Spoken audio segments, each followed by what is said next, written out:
আসসালামু আলাইকুম। গুরুত্বপূর্ণ একটা লেখা বা মতামত, সেটা হচ্ছে যে ইসরায়েলিরা কেন দল বেঁধে দেশ ছেড়ে পালাচ্ছেন। ইসরায়েলি শাসকরা যেখানে দফায় দফায় হামলা করছে, তছনছ করছে গাজা, ইরান, সেখানে উল্টা কেন দল বেঁধে পালাচ্ছে। এটা একটা জোসেফ মাসাদ, একজন বিদেশি লেখক, এটার একটা বিশ্লেষণ করেছেন এবং চমৎকার কিছু তথ্য দিয়েছেন যে ২০ মাস ধরে গাজায় টানা বোমা ফেলছে ইসরায়েলিরা, কিন্তু তারপরেও তারা মাটি আঁকড়ে আছে, সেখানে মারা যাচ্ছে, কিন্তু গাজা ছাড়ছে না।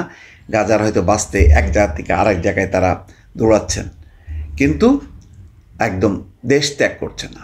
ট্রাম্প বলেছিল তাদেরকে সরাতে, ১০ লাখ গাজাবাসীকে সরায়, সেখানে পর্যটন কেন্দ্র, কিন্তু তারপরেও হামাস বলেছে না, এবং গাজার জনগণ সেখানেই আছে।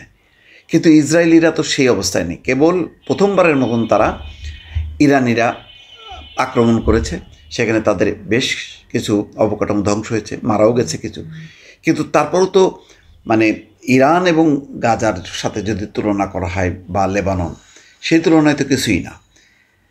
এর কারণ হলো ইসরায়েলরা ভবিষ্যৎ দেখছেন, ভাবছে যে আস্তে আস্তে তারা তাদের দেশই সংখ্যালঘু হয়ে যাবে তারা, এবং যেহেতু তারা দখলদার, সেটেলার, তারা আর ভরসা পাচ্ছে না যে ইসরায়েলের মাটিতে তারা তাদের প্রজন্ম, ব্যবসা বাণিজ্য, তাদের প্রজন্ম গড়ে উঠবে।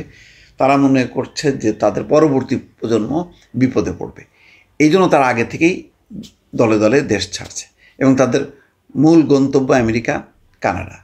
এমনকি যে বিমানবন্দর তো বটেই, মানে নৌকা বোঝাই করে, জাহাজ বোঝাই করে তারা পালাচ্ছে। আর ইসরায়েল সরকার চেষ্টা করছে আপ্রাণভাবে তাদেরকে ঠেকানোর জন্য, এবং এমন কড়াকড়ি করছে যে তাদের ভিসা পেতে কোনো অসুবিধা নেই। আমেরিকা, কানাডা, বা আরেকটা আছে তাদের গ্রিস, সাইপ্রাস, এইসব দেশগুলো হচ্ছে তাদের পছন্দের জায়গা, বা তাদের জনগোষ্ঠী যেহেতু আছে, ইহুদি জনগোষ্ঠী, সেখানেই তারা যেতে চায়, কিন্তু যেতে পারছে না, এবং বলা হচ্ছে যে অনুমতি লাগবে।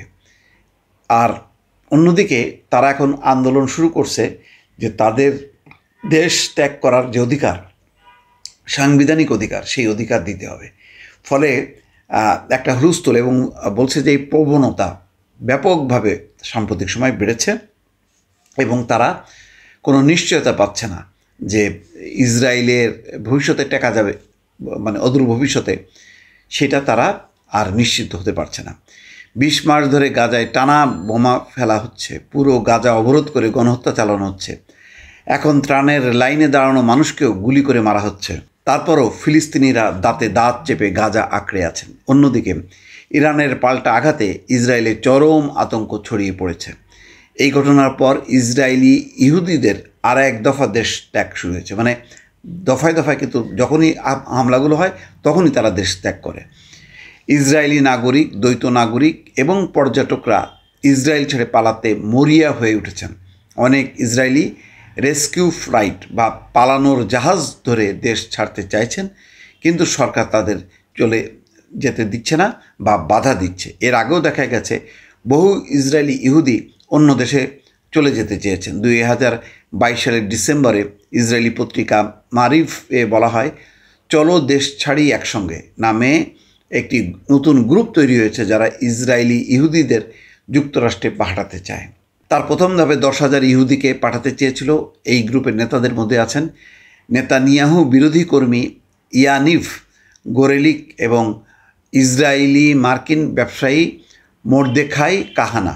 কাহানা বলেন, অনেকেই রোমানিয়া বা গ্রিসে যেতে চাইছেন, কিন্তু আমি বলি যুক্তরাষ্ট্রে যাওয়া সহজ।